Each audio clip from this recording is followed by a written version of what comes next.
Dom Sebastião nasceu em Lisboa em 20 de janeiro de 1554 e morreu em Alcácer Quibir em 4 de agosto de 1578. Era filho do infante Dom João e da infanta Dona Joana da Áustria. Foi rei em 1557, mas só subiu ao trono em 1568. Foi um homem vocacionado para a guerra e a guerra. Teve o sonho de um império marroquino.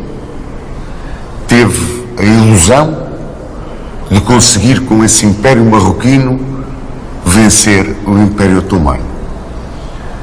E esse sonho arrastou a uma catastrófica derrota para o próprio reino de Portugal.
Quando sucedeu ao seu avô Dom João III no trono de Portugal, Dom Sebastião tinha apenas 3 anos de idade.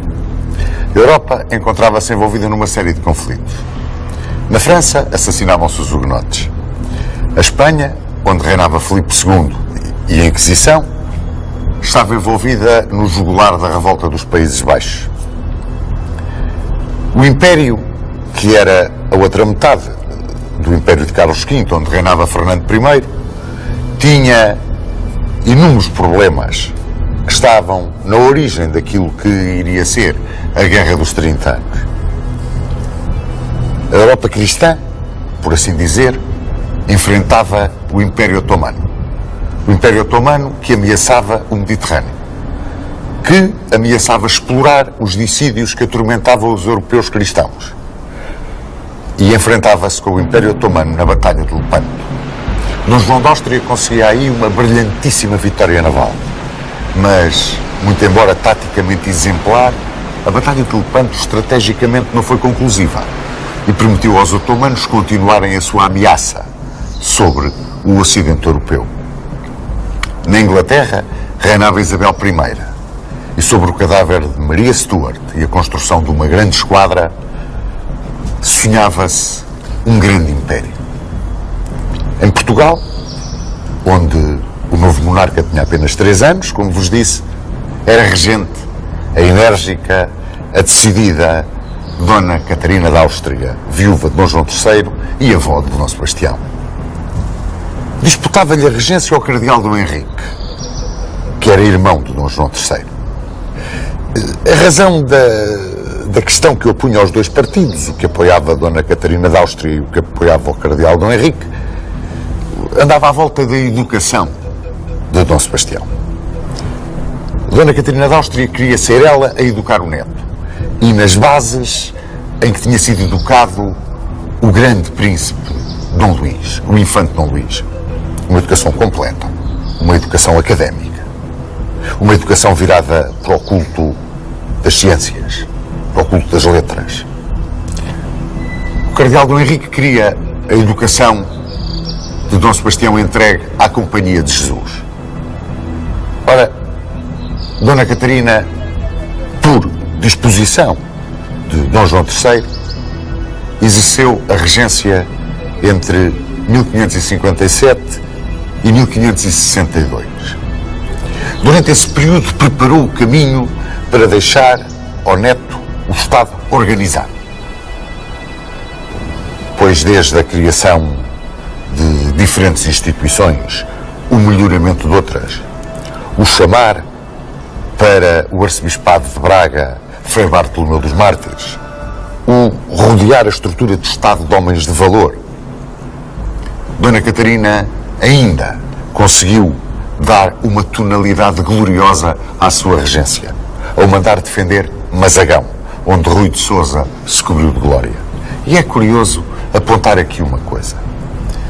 Dom João III é sabido, foi o homem que iniciou o ciclo brasileiro, mas também foi ele que começou a fechar o ciclo marroquino, porque, como vos disse no estudo do seu reinado, o cobertor do potencial estratégico português não chegava para cobrir o corpo todo. Para se tapar os pés, destapava-se a cabeça, para se tapar a cabeça, destapavam-se os pés, e tinha que se começar a ceder por um sítio qualquer para poder equilibrar o potencial com aquilo que ele tinha que proteger. E então Dom João III decidiu, abrindo o ciclo brasileiro, onde era mais fácil acorrer ao nosso império, fechar um pouco o ciclo marroquino, onde o inimigo a enfrentar era, na realidade, muito poderoso.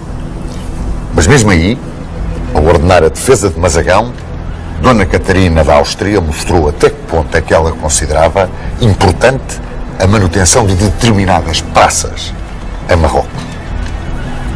Mas o grupo que apoiava o cardeal Dom Henrique para a regência, baseado na tradição da governação masculina e até na experiência do que na realidade tinha sido a regência excepcional do infante Dom Pedro, duque de Coimbra, durante a minoridade de Dom Afonso V, conseguiu levar a que Dona Catarina da Áustria entregasse a regência ao cardeal Dom Henrique e se recolhesse ao Paço de Chabregas.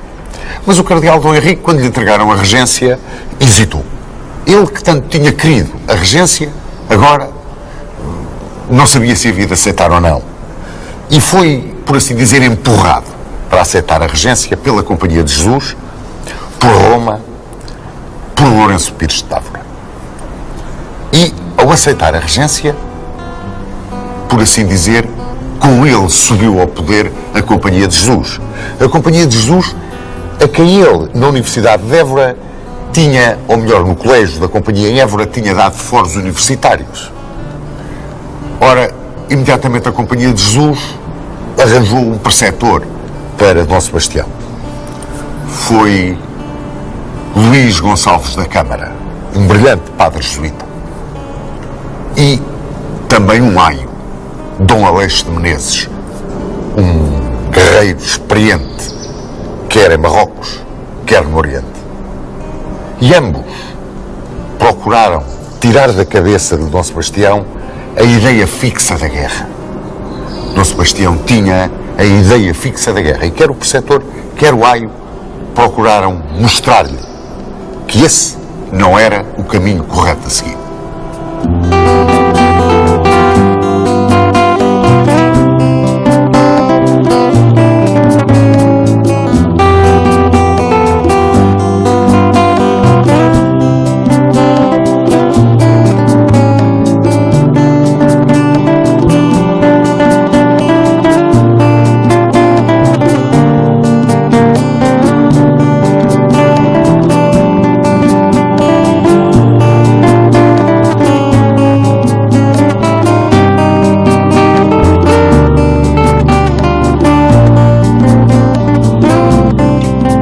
Em 1568, Dom Sebastião subiu ao trono. E subiu ao trono rodeado dos fiéis do cardeal Dom Henrique, que entretanto se tinha acolhido à Alcobaça. Nos principais cargos da governação estavam Pedro de Alcáçova Carneiro, que era ministro, e 3 jesuítas, que ocupavam os lugares de vedor da Fazenda, confessor do rei e secretário da Puridade. Martim Pereira era o vedor da Fazenda. Martim Gonçalves da Câmara era o secretário da Puridade e o irmão deste o confessor do rei. Mas havia um personagem que apoiava diretamente Dom Sebastião.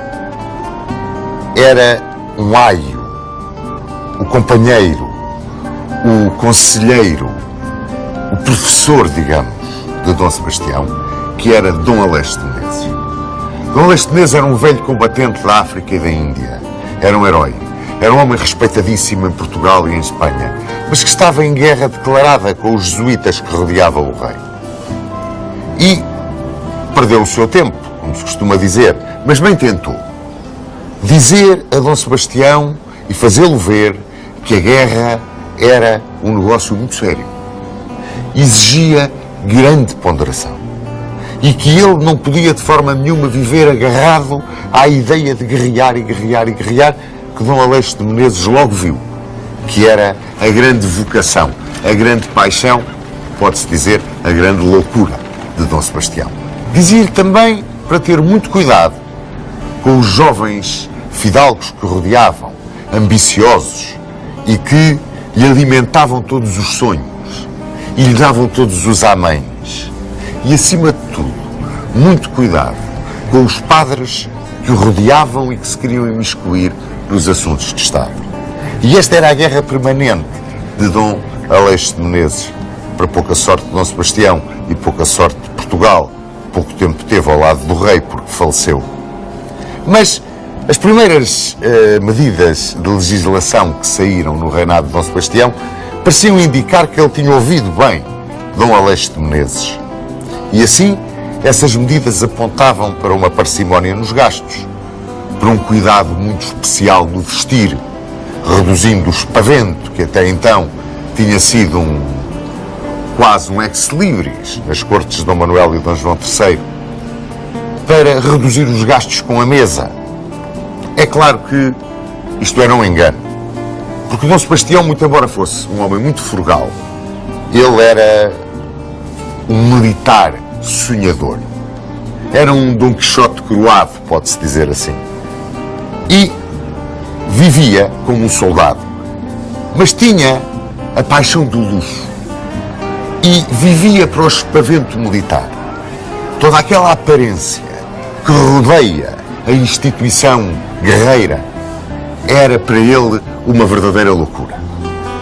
Deixava-o felicíssimo todo o espavento das paradas, toda a grandiosidade que rodeia a instituição militar. Esquecia-se ele do âmago da instituição militar, da verdade que preside a uma instituição que, afinal de contas, existia e existe como um dissuasor, um garante da paz, e não uma máquina de fazer guerras, porque quando é olhada assim, leva sempre a maus resultados, como foi o caso de Dom Sebastião.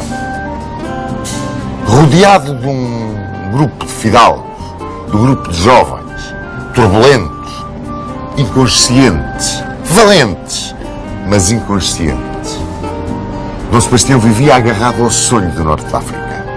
A sua paixão, a sua loucura era o Norte de África. Era a guerra no Norte de África. Foi ao ponto de mandar abrir os túmulos de Dom Afonso III e Dom João II para se inspirar nos batalhadores. É claro que as pessoas com bom senso, com Dona Catarina da Áustria à cabeça, procuravam dissuadi-lo dessas loucuras e estavam com muito receio do que pudesse suceder. Porque Dom Sebastião não ouvia ninguém, só ouvia aqueles que o incitavam, que lhe falavam de grandezas, que lhe falavam de glória. Quiseram casá-lo, e quiseram casá-lo com a arquiduquesa Isabel da Áustria, filha de Filipe II de Espanha. Isto vinha ao encontro dos desejos de Filipe II de Espanha. E talvez fosse uma maneira de o moderar. Mas ele não queria. Queria apenas e só a sua glória pessoal. Queria ganhar o direito a mandar. Queria ganhar o direito a mandar no campo de batalha. Isto era uma coisa que, meu Deus, tem sido objeto de muitos estudos. Mas o que podemos concluir é que Dom Sebastião estava perturbado, no mínimo. Era um homem perturbado. Tinha esta obsessão. Era um fanático. Ele era de tal forma fanático que quando Carlos IX de França matou os hugonotes, ele mandou uma saudação especial a Carlos IX de França. Pois não havia ninguém na corte que tivesse mão em Dom Sebastião. Em 1574 desapareceu.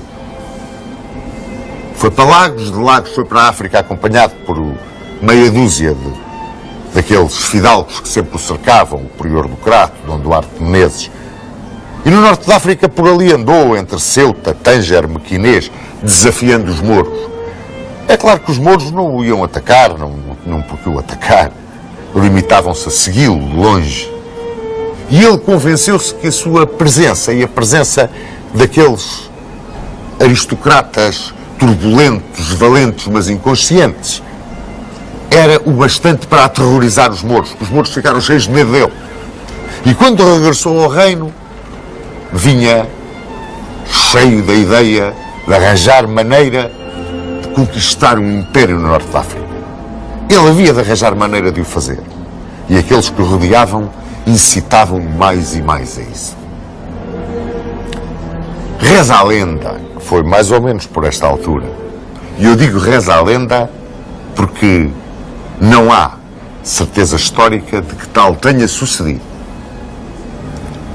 Reza a lenda que Dom Manuel de Portugal, que protegia Luís de Camões, trouxe o épico aqui, ao Palácio Nacional de Sintra, a esta varanda, com Dom Sebastião muito provavelmente sentado naquele trono onde dizem que dava audiência, se é que alguma vez aqui veio, pôs-se também essa interrogação. Mas aqui, o épico teria lido os Lusíadas a Dom Sebastião. Isto está na base de muita gente que acusa Luís de Camões de ter sido um dos que empurrou Dom Sebastião para a tragédia de Alcácer Quibir. A verdade é que a primeira edição dos Lusíadas saiu em 1572 e Dom Sebastião deu uma tensa por 3 anos de 15 mil cruzados a Luís Vaz de Camões, provando-o quando Filipe II foi rei de Portugal, quis saber onde estava a mãe do épico para lhe dar a tensa dos 15 mil cruzados anuais que ele recebia de Dom Sebastião.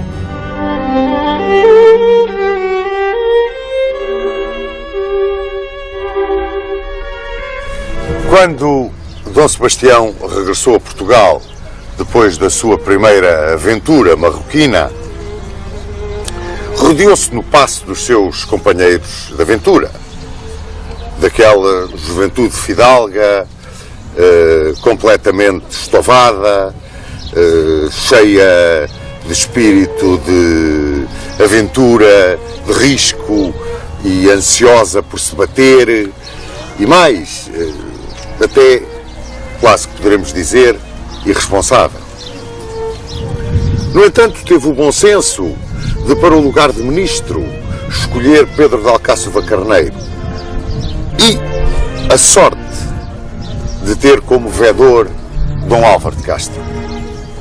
E enquanto Dom Álvaro de Castro durou, foi muito pouco tempo. As coisas equilibraram-se mais ou menos dentro de Portugal. Mas Dom Álvaro de Castro morreu. E quando Dom Álvaro de Castro morreu, descambou tudo quanto de algum senso político existia na governação de Portugal, sobretudo no que dizia respeito ao Norte de África. No resto do Império, pois no resto do Império, muito embora Dom Sebastião não ligasse muito ao resto do Império, a verdade é que se conseguiam grandes feitos. Na Índia, Dom Constantino de Bragança batia o Rajá de Jafanatapão. Em Malaca, era Dom Leonis Pereira que se cobria de glória. Depois, já no fim do reinado de Dom Sebastião, chegou à Índia aquele que foi o último governador da Índia antes da desgraça toda que se veio, que foi Dom Luís de Ataíde, conde da Toguia, o homem que fez a paz com o Hidalcão, que impediu que a Inquisição continuasse a cometer as barbaridades que cometeu e que conseguiu para Portugal a ilha de Ceilão. No Brasil, governava Mãe de Sá. E Mãe de Sá teve uma ação excepcional. Foi o homem que, apoiando os jesuítas Anchieta e Nóbrega, lhes permitiu o seu grande trabalho junto dos indígenas, que venceu os tamoios em Porto Seguro e que conseguiu vencer o corsário francês Villagnon quando este Villagnon, atacou para entrar dentro da região da Bahia. Foi uma grande vitória de Mãe de Sá, o homem que mandou construir a cidade de Rio de Janeiro, de que foi o primeiro governador, Salvador Correia de Sá. Esta era, grosso modo, a situação no Império. Mas, e no Norte de África, e na metrópole? No Norte de África acontecia que Moulay Ahmed, imperador em Marrocos, era deposto por um golpe armado, golpe de força, dado por Abdelmelek, a quem nós chamávamos Moulay Muluco, apoiado pelos turcos otomanos. Imediatamente considerou Dom Sebastião que a chegada ao trono marroquino de um aliado dos turcos otomanos punha em perigo as esquadras que vinham da Índia.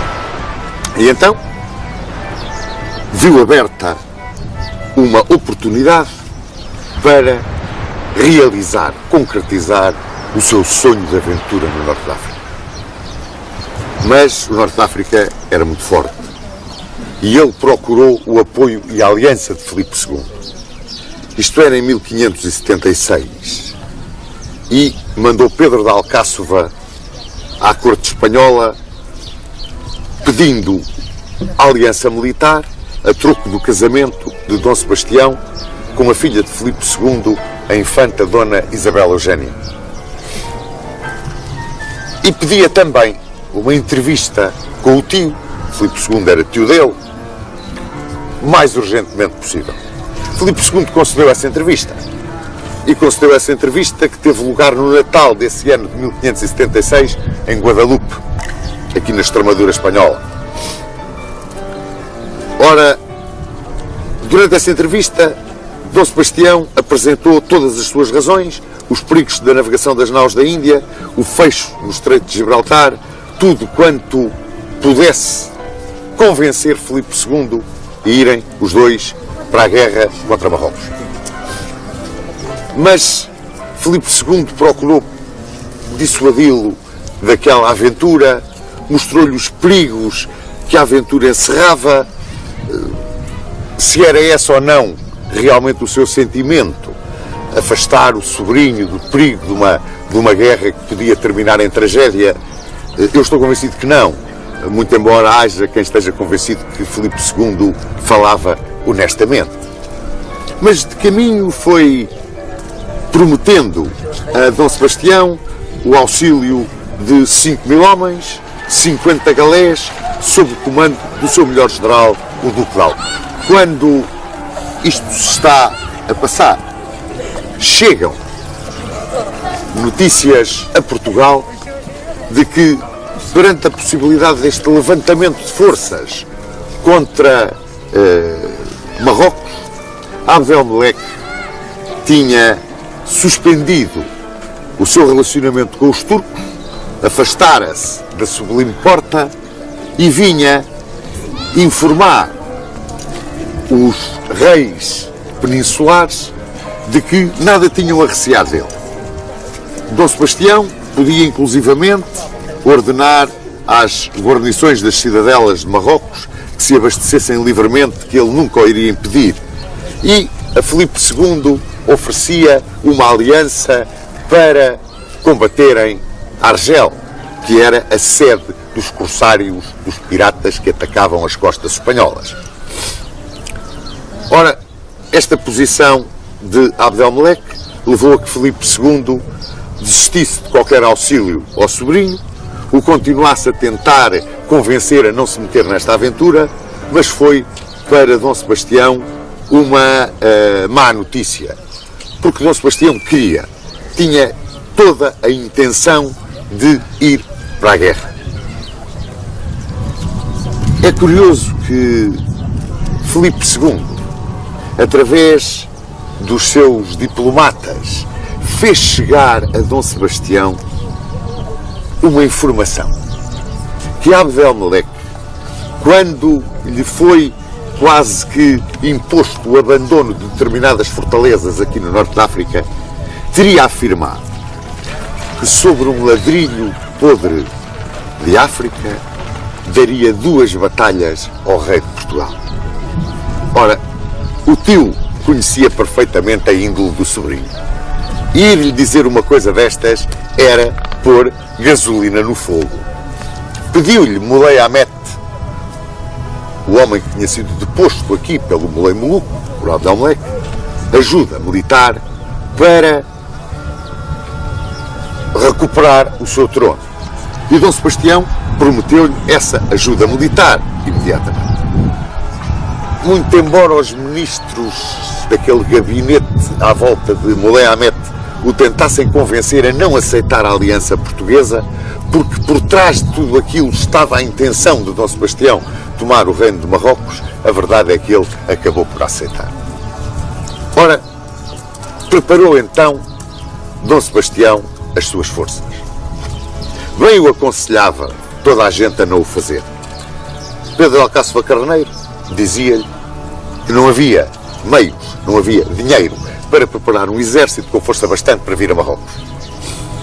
Mandasse ele uma força, nem que fosse figurativa, para junto de Muley Hamet para deporem o Abdelmelek, mas ele que não se fosse empenhar com toda a força de Portugal, porque iria deixar o tesouro completamente exausto.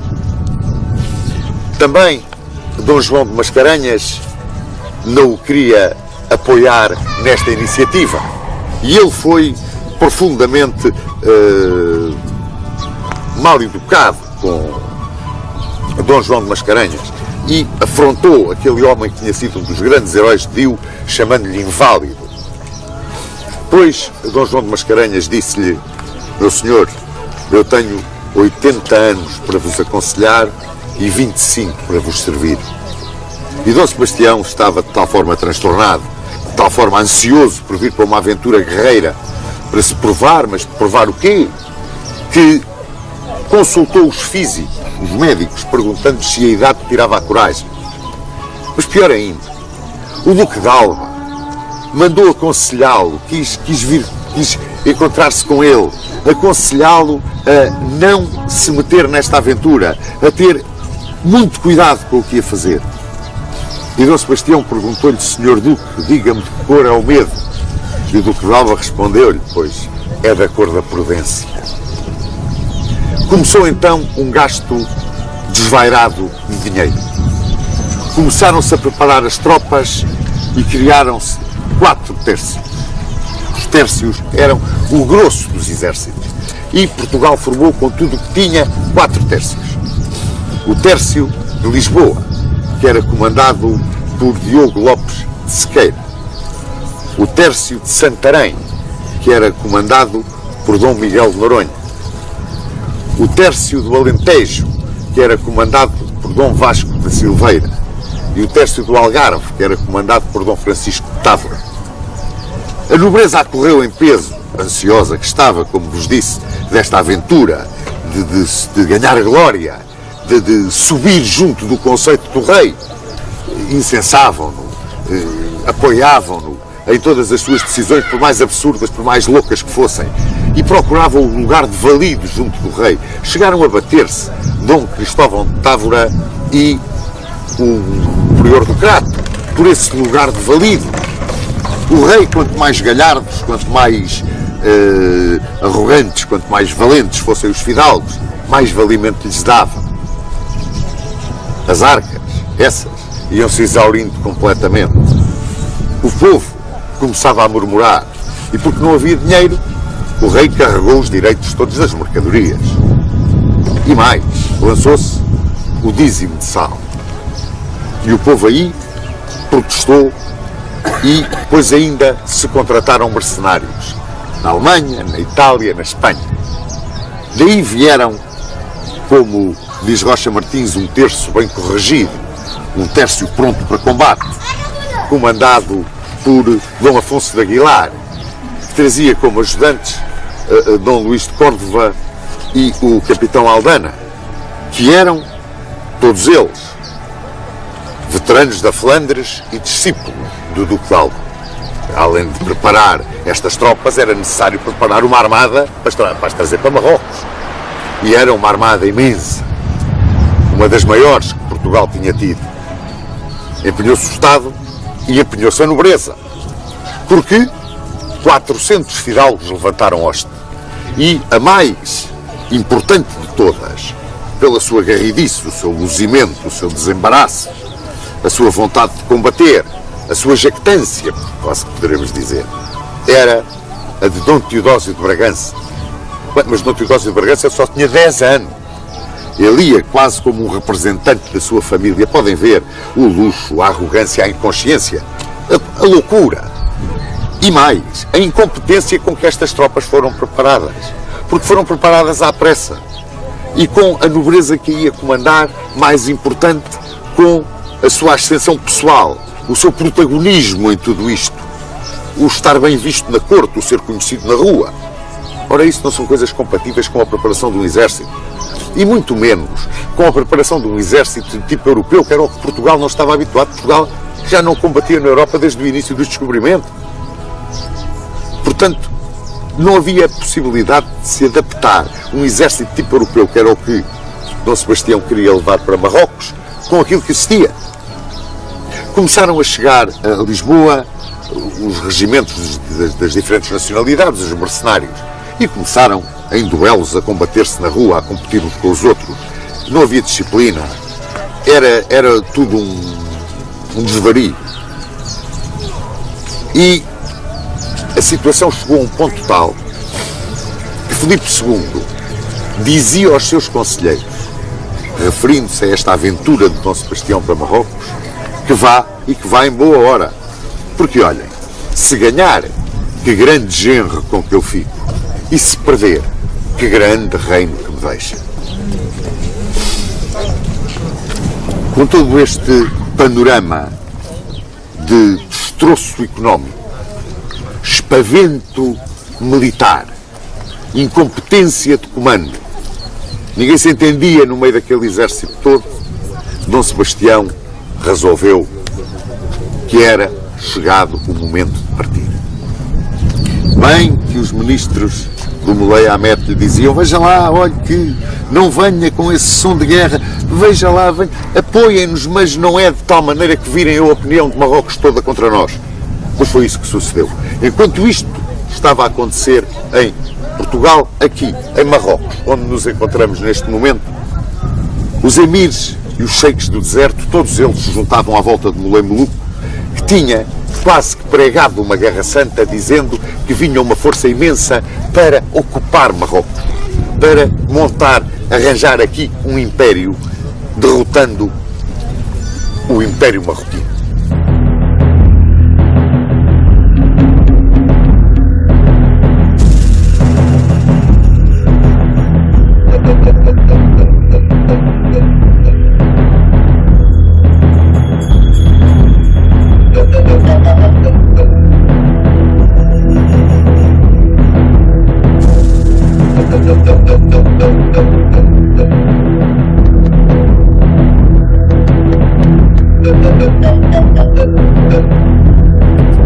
No dia 25 de junho de 1578, Dom Sebastião embarcou o exército em 800 navios, uma esquadra imensa, esquadra essa que tocou em Lagos para embarcar as forças do Algarve e navegou para Tânger. E de Tânger, a pé, pela costa, vieram para Arzila, onde se juntaram aos 4.000 homens do Moulay Ahmed e mais às guarnições de Arzila e Tânger que ali se juntaram. E esse exército saiu de Arzila para Larache, acompanhando a costa, e concentrou-se em Larache, que está sensivelmente nesta direção. Porque nós estamos, neste momento, no centro do campo de batalha de Alcácer Quibir.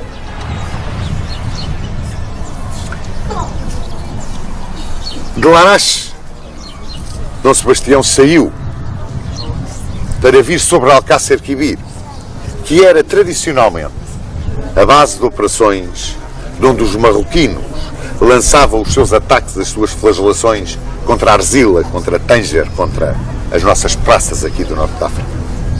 E em Alcácer Quibir era onde estava Abdelmelek, o Moulay Moulouk. Quando Dom Sebastião se aproximou do exército do Moulay Moulouk, começaram a aparecer os primeiros sinais de que havia qualquer coisa que era extremamente perigoso para os portugueses. Reparem, os portugueses traziam dias e dias e dias de marcha nas pernas. Quando chegaram a Larache, deram-lhes 5 dias de rações. Vinham carregados. O terreno era de muito difícil locomoção. Ele, agora nesta altura do ano, é pantanoso. As tropas vinham carregadas com os equipamentos, as armaduras, as armas, tudo. Dom Sebastião tinha nomeado mestre de campo Dom Duarte de Menezes, um homem que era um experiente guerreiro da África. Levava a bandeira real, a bandeira nacional, digamos, Dom Luís de Menezes, que a tinha recebido numa cerimónia de uma pompa até aí nunca vista na sede de Lisboa. Dom Sebastião, ele próprio, para entusiasmar os seus homens, para interiorizar a sua ideia de vitória a qualquer custo, mandara buscar a Coimbra a espada de Afonso Henriques e trazia oferecido pela Espanha. Lá está, Filipe II, qual era a sua verdadeira intenção. Oferecido pela Espanha o elmo de Carlos V. Só que não lhe puderam foi dar a manha guerreira de Dom Afonso Henriques, nem a ponderação estratégica de Carlos V, porque não tinha nenhuma nem outra. Quando se aproximaram aqui de Alcácer Quibir, os portugueses começaram a receber os primeiros avisos sérios do que se poderia passar aqui, de como e onde estavam o inimigo. Foi um frade, Roque do Espírito Santo, e um comerciante chamado Diogo de Palma, que disseram a Dom Sebastião que as legiões do Moulay Moulouk eram imensas e que se concentravam na zona de Alcácer Quibir, Czar al-Kabir, como eles lhe chamam. E Dom Sebastião, a reação que teve foi, por exemplo, mandá-los prender. porque eles estavam a desmoralizar o exército. E nessa altura, o barão de Alvito perguntou: mas não há ninguém que prenda este homem, que prenda este doido, que nos perde a todos? E um frade respondeu-lhe: é tarde demais. E o barão de Alvito resumiu toda a verdade acerca de Alcácer Quibir. Então, se é tarde demais, Padre Nosso pelo rei, pelo reino e pelos vassalos.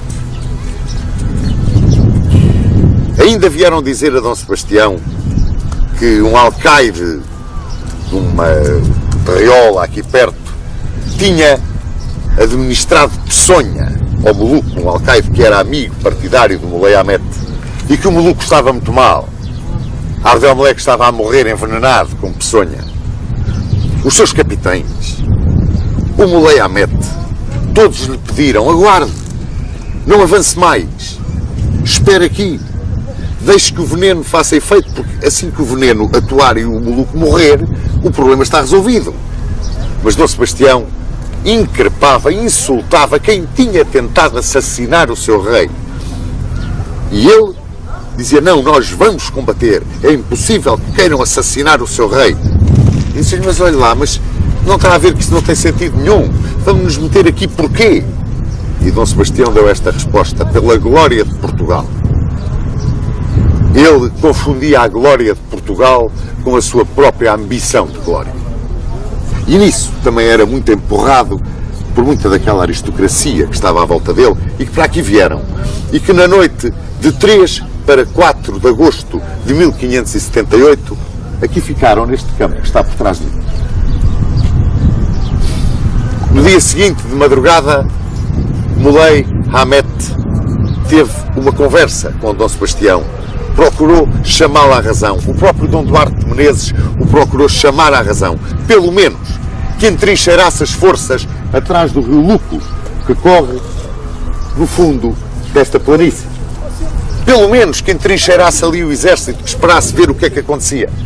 Mas Dom Sebastião nada o fazia voltar para trás. E quando começava talvez a ceder a tanta pressão dos seus conselheiros, entrou na tenda real do capitão Aldana, um dos homens do Tércio Espanhol, e disse: ataque já, não lhes dê tempo a formar porque eles vêm aí. E aqui à minha frente, nos cabeços, numa linha de cabeços que estão a dominar esta planície, apareceu o imenso exército de Abdelmelek. O imenso exército de aljubas brancas, pejado de bandeiras verdes da Guerra Santa, formado numa meia-lua, com as pontas avançadas como a querer envolver os portugueses, a quem Dom Sebastião deu ordem de montar o arraial, e que formaram com os 4 tércios portugueses no centro de batalha, o tércio dos espanhóis e dos alemães à direita, o tércio dos italianos à esquerda, a cavalaria do Duque de Aveiro na ala direita, a cavalaria de Dom Álvaro de Távora na ala esquerda, a cavalaria chamada dos aventureiros avançada sobre a ala direita, e depois, vendo este terreno completamente aberto e a formação em meia-lua do inimigo, com as pontas avançadas, Dom Duarte de Menezes puxou os tércios dos estrangeiros um bocadinho atrás dos tércios portugueses e puxou também cavalaria, formando uma segunda linha para impedir, para se poder defender em todas as direções de um duplo envolvimento, porque este terreno era uma armadilha. Ainda suplicou, pelo bem do exército, pelo bem do reino, que o rei não seguisse com aquela loucura, mas nada podia fazer parar Dom Sebastião. Abdelmelek estava agonizante, mas mesmo assim os seus capitães viam a superioridade imensa que tinham sobre o exército português que ali estava. Rompeu o fogo a artilharia moura. Começaram-se a mover as pontas do crescente, a desenhar o duplo envolvimento que era evidente neste terreno. Dom Sebastião estava aqui, onde está este pequeno monumento. Aqui estava ele, foi junto desta árvore, o seu posto de comando, onde ele estava com a bandeira, rodeado da sua nobreza, e ficou o rei petrificado. Quando viu avançar o exército inimigo, tiveram que o chamar à razão. Acorde, eles vêm aí.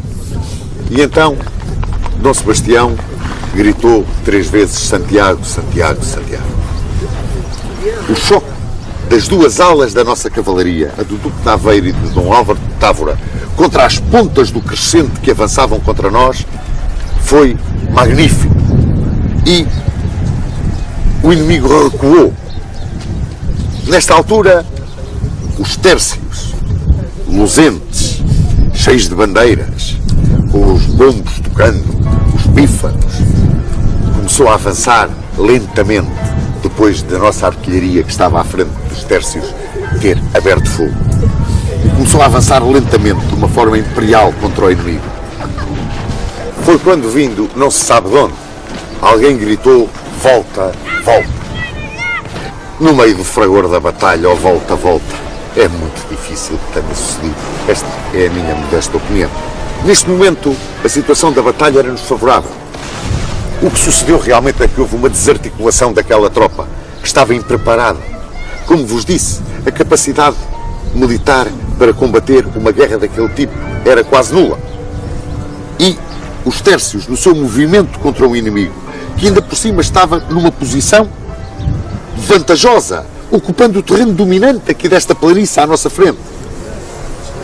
Os tércios hesitaram, não avançaram ordenados, como se impunha na guerra daquele tempo, e começou-se a desintegrar o centro português. Os mais depressa, outros mais devagar, uns paravam, outros andavam, e perante aquele desarticular, o inimigo recompôs o seu dispositivo e lançou-se sobre o centro português. Dizem que nesta altura o Moluco estava mesmo nas últimas, mas que a última coisa que fez foi dar essa ordem e que depois morreu. No exército marroquino não se aclamava Moulay Ahmed, aclamava-se Moulay Mafate, o irmão do Moulay Moluco.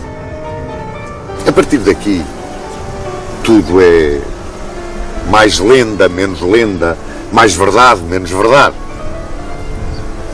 Dizem que a nobreza portuguesa se bateu brilhantemente, com uma coragem e uma determinação extraordinárias, e que o rei também. Dizem outras fontes que o rei teve 2 momentos cruciais que mostravam, no fundo, que por trás daquele estofado, daquele louco, daquele doido, no momento de enfrentar a morte, uma calma extraordinária tinha caído sobre ele. O porta-bandeira de Portugal, Dom Luís de Menezes, foi derrubado e ficou em pé, agarrado à bandeira e protegido por um capitão de gastadores, um homem de estatura gigantesca, Gaspar Pinto Ribeiro. E Dom Sebastião, vendo o seu porta-bandeira a querer se enrolar na bandeira, no trato glorioso de Portugal, disse-lhe: abraça-te a ele, morramos com ele. Dizem também que Dom Cristóvão de Távora lhe terá mostrado um caminho, uma clareira no meio da multidão, da mêlée, como se diz, do combate que se desenrolava à volta dele. Uma clareira, e disse-lhe: fuja, vá por ali. E que Dom Sebastião lhe teria dito com toda a tranquilidade do mundo: a liberdade de um rei só se perde com a vida. Outras versões dizem: morrer sim, mas devagar. Onde é que está a lenda? Onde é que está a verdade? O que é que sucedeu nesse pandemónio que se levantou aqui, neste sítio do campo de batalha de Alcácer Quibir, naquele 4 de agosto de 1578? Todos são unânimes em dizer que Dom Sebastião esporeou o cavalo e lançou-se para o meio da multidão do inimigo, na mão a espada de Afonso Henriques, talhando o caminho, e que desapareceu na voragem. A catástrofe foi total. A derrota foi esmagadora. É a pior derrota da história de Portugal. Milhares de prisioneiros, entre os quais correu o boato, a voz, de que o rei tinha conseguido fugir e de que, na noite da batalha, à Praça da Arzila tinham chegado 4 cavaleiros e que um deles era o rei. E que o governador da Arzila dizia que sim, tinham chegado cavaleiros à Praça da Arzila, mas que eram só 3. Mas eram 4, eram 3. O rei fugiu, morreu. Os marroquinos, aqui neste campo, embalsamaram um cadáver diante dos prisioneiros portugueses e disseram-lhes que era o cadáver de Dom Sebastião. Essa notícia chegou a Portugal numa carta escrita por Belchior do Amaral, que levou, aliás, a que subisse ao trono o cardeal rei Dom Henrique. Neste campo ficava a herança de Dom Sebastião. Um país economicamente destroçado, militarmente varrido do mapa, estruturalmente desmoralizado, completamente de rastros, sem um sucessor, um herdeiro da coroa digno desse nome e que pudesse dar continuidade à dinastia. Realmente, Dom Sebastião tinha deixado a Filipe II de Espanha um grande rei.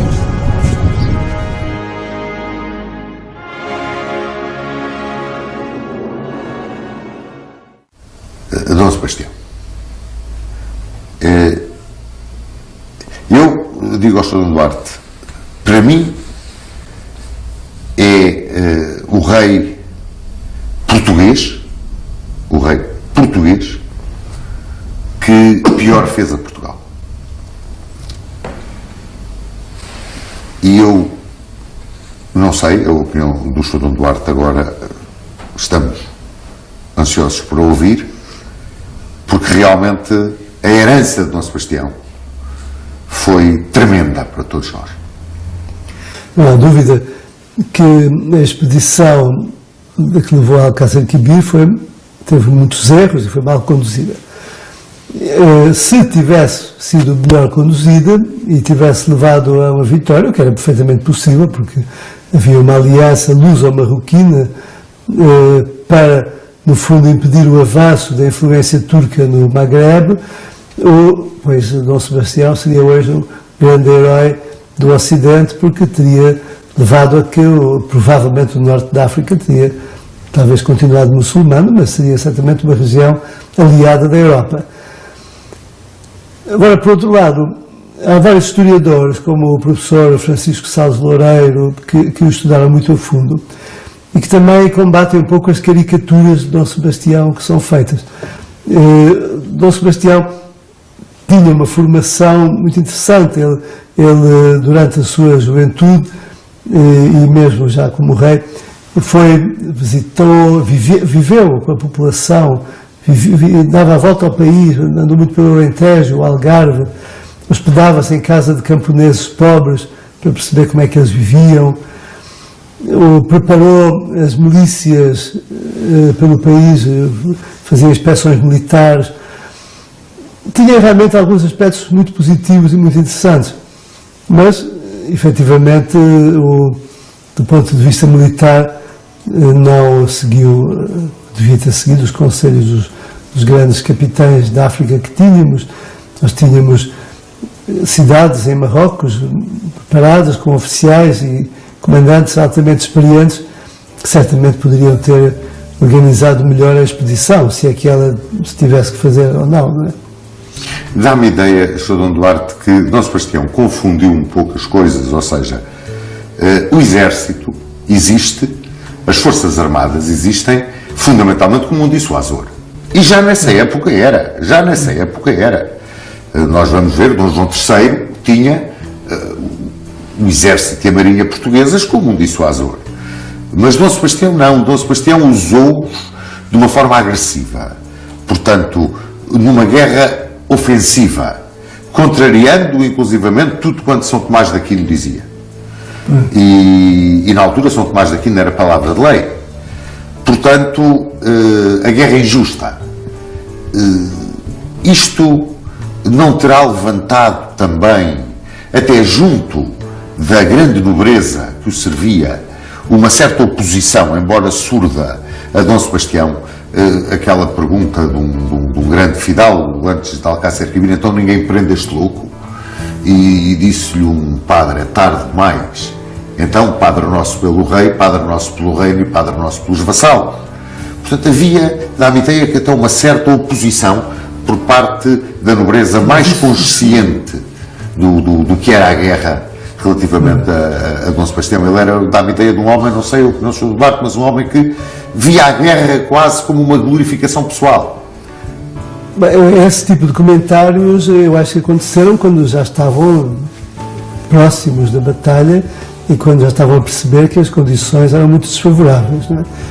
Não sei se no começo, quando se começou a organizar a expedição, se não haveria muito mais entusiasmo, muito mais interesse por esta operação. Esta operação não era assim, do ponto de vista político, tão disparatada, visto que tínhamos uma aliança marroquina importante e, além disso, tínhamos o apoio de todas as cidades portuguesas do norte da África, todas em Marrocos.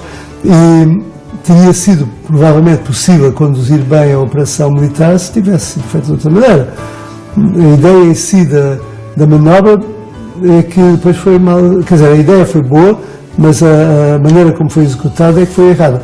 Também houve traições, também houve os castelhanos, os espanhóis ajudaram, por um lado ajudavam-nos a nós, mas por outro lado enviavam armamento aos nossos inimigos. Houve ali também duplicidades e conspirações que ainda hoje não se percebe muito bem o que é que terá sucedido.